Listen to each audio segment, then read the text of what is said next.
Sa Datu Salibo at Sharif Saidona Mustafa, Maguindanao Province, hindi pa tiyak kung kailan huhupa ang baha roon dulot ng pag-ulan nitong mga nakaraang araw.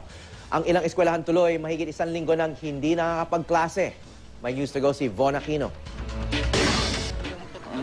Nagmistula ng dagat ang bahaging ito ng Maguindanao matapos lumubog sa baha. Sunod-sunod kasi ang naging pag-ulan sa mga bayan ng Datu Salibo at Sharif Saidona Mustafa. Kaya tumaas ang level ng tubig sa kalapit na Ligwasan Marsh. Pati mga lansangan lumubog din kaya pahirapan ang pagbiyahe ng mga motorista. Ang ilan kinailangan na magbangka.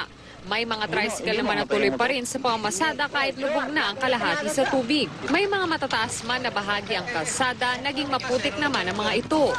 Nagiging catch basin raw ang mga bayan kapag bumabaha sa mga kalapit nitong lugar. Mahigit 1 linggo na rin hindi nakakapagklase roon dahil mukha ng isang swimming pool ang kanilang paaralan. Pero marami pa rin ang hindi patitinag.